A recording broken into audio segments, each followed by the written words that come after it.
Question number 5 from problem set 2. Line AB is parallel to line CD, parallel to line EF, and line QP is their transversal. If Y is to Z is equal to 3 is to 7, then find the measure of angle X. So what is given? Line AB is parallel to line CD is parallel to line EF. All three lines are parallel to each other. And line QP is their transversal. And Y is to Z is equal to 3 is to 7. The ratio of Y and Z is given. Y is to Z equal to 3 is to 7. And you have to find out measure of angle X. This is your angle X, this is your angle Y, and this is your angle Z. Now solution. Angle Y is to angle Z is equal to 3 is to 7. It is given. So let the common multiple be A. Therefore, angle Y is equal to 3A. Angle Y is equal to 3A. And angle Z is equal to 7A. Angle Z is equal to 7A. Now line AB is parallel to line EF. Take these two lines. Line AB is parallel to line EF. It is given on transversal PQ. Angle X is equal to angle Z. Parallel lines, transversal. So X and Z are which type of angle? They are alternate angles. And when lines are parallel, alternate angles are congruent by alternate angles theorem. So line AB is parallel to line EF given on transversal PQ. Angle X is equal to angle Z. Reason is alternate angles theorem. Angle X is equal to angle Z and reason is alternate angles theorem. But angle Z is equal to 7A. Angle Z is equal to 7A. Therefore, angle X is also equal to 7A. Therefore, angle X is equal to 7A. Next, line AB is parallel to line CD. Take these two lines now. Line AB is parallel to line CD on transversal PQ. Angle X plus angle Y equal to 180 degree. Parallel lines, transversal. So, X and Y are interior angles. So, when lines are parallel, interior angles are supplementary. So, angle X plus angle Y is equal to 180 degree. Line AB is parallel to line CD given on transversal PQ. Angle X plus angle Y is equal to 180 degree. Interior angles theorem. Now substitute values. Angle X equal to 7A. So substitute here 7A plus angle Y. Angle Y is here 3A.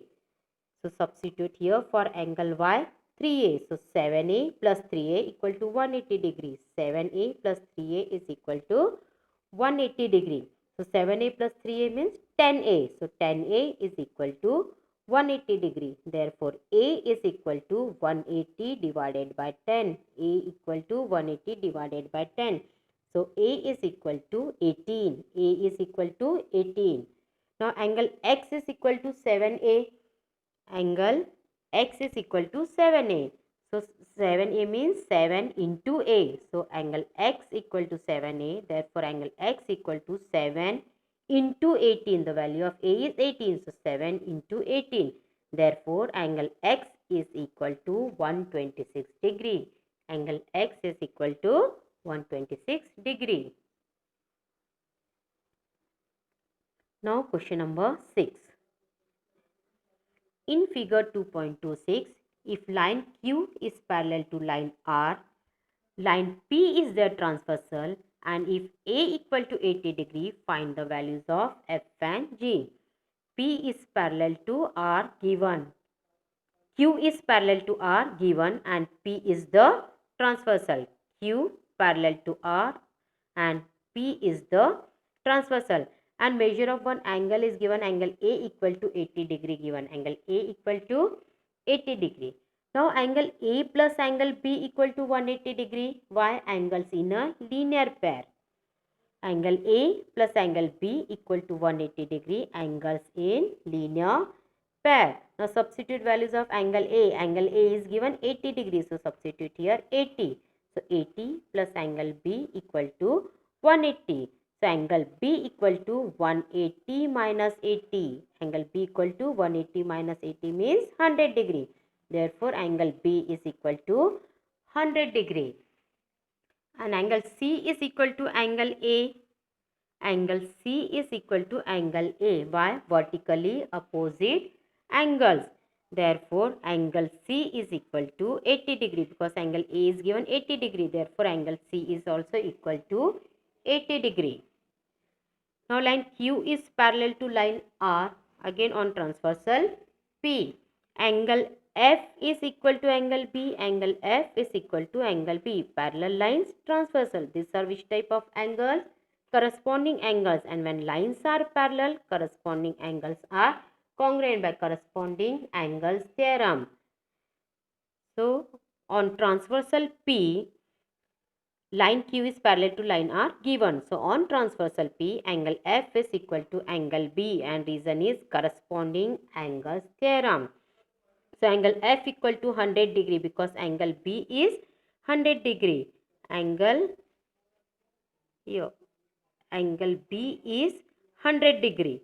Therefore, angle F is equal to angle B means angle F is also 100 degree. Angle F equal to 100 degree. Now, angle G is equal to angle C. Angle G is equal to angle C. Angle G is equal to angle C. Again, corresponding angle theorem, parallel line, transversal. So, corresponding angles are congruent. So, angle G is equal to angle C. Reason is angle G is equal to angle C. Reason is corresponding angles theorem. So, angle G is equal to 80 degree. Because angle C is 80 degree, therefore angle G is also equal to 80 degree.